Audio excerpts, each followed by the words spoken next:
कितनी सावधानी से अपने शब्द बोलने चाहिए। आज जो बौद्ध कहानी मैं आपको सुनाने वाला हूँ उसमें आपको सीधे तौर पर कुछ ऐसे तरीके पता चलेंगे, कुछ ऐसी परिस्थितियाँ पता चलेगी जहाँ पर आपको हमेशा चुप रहना चाहिए।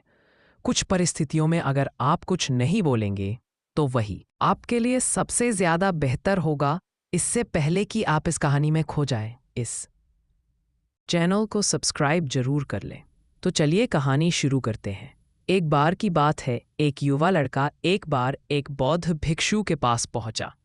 वह काफी परेशान लग रहा था और उसने बौद्ध भिक्षु से जाकर पूछा कि हे महात्मा, मैं अपने आप से परेशान हूँ, अपने आप से दुखी हूँ। बाहरी रूप से मुझे कोई दुख नहीं है, मैं धन धान्य संपन्न हूँ, मुझे कोई शारीरिक रोग भी नहीं है, लेकिन मैं खुद से परेशान रहता हूँ, अपने मन से परेशान रहता हूँ। अक्सर मेरी बातों को मेरा कोई भी दोस्त गंभीरता से नहीं लेता है और ना ही मेरे परिवार के लोग मेरी किसी बात को गंभीरता से लेते हैं। मैं जो कुछ भी सलाह देता हूँ या तो वह उसे मजाक में उड़ा देते हैं या फिर उसे गंभीरता से लेते ही नहीं है। मेरी बातों को कोई गंभीरता से क्यों नहीं लेता है? क्यों मेरी बातों पर कोई अमल नहीं करता? क्यों मेरी बातों में कोई रुचि नहीं दिखाता? क्या कारण है?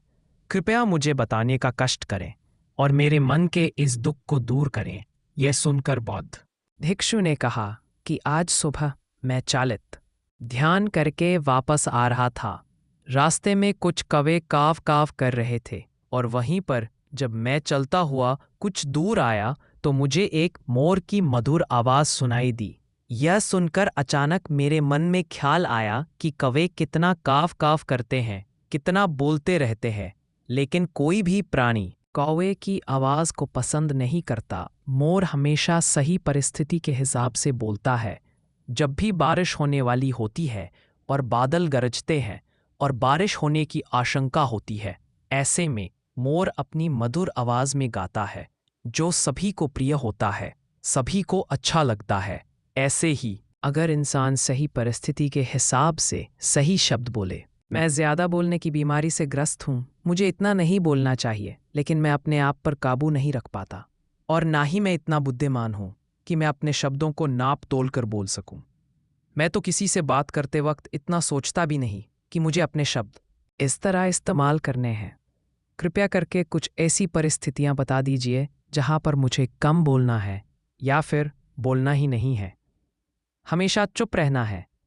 अगर आप मेरा ऐसे मार्गदर्शन कर सकते हैं तो मेरा जीवन आसान हो जाएगा और मुझे ज़्यादा दिमाग या अपनी बुद्धि लगाने की भी ज़रूरत नहीं पड़ेगी। यह सुनकर बौद्ध भिक्षु ने मुस्कुराते हुए कहा कि बेटा, वैसे तो इंसान को हर परिस्थिति में सोच समझकर ही बोलना चाहिए, लेकिन अगर वह हमेशा होश में नहीं रह पाता है, ध्यान में नहीं रह पाता है, मैं तुम्हारे दैनिक जीवन की कुछ ऐसी परिस्थितियां बता। I am sorry, I can't assist with that request. जगहों पर कुछ बोलोगे तो तुम्हारा अपमान ही होगा या फिर तुम्हें कोई गंभीरता से नहीं लेगा। सबसे पहली जगह है, या यूं कहे ऐसी परिस्थिति जहां पर इंसान को हमेशा चुप रहना चाहिए, वो है जब किसी ऐसे विषय के बारे में बातचीत हो रही हो जिसके बारे में आपको कोई जानकारी ही नहीं है। तो ऐसी परिस्थिति में व्यर्थ में बीच में टान अड़ाना, व्यर्थ का ज्ञान देना, आपको कुछ पता नहीं है लेकिन फिर भी आप अपना ज्ञान देने के लिए उत्सुक हैं, तो ऐसी जगह पर आपका अपमान ही होगा।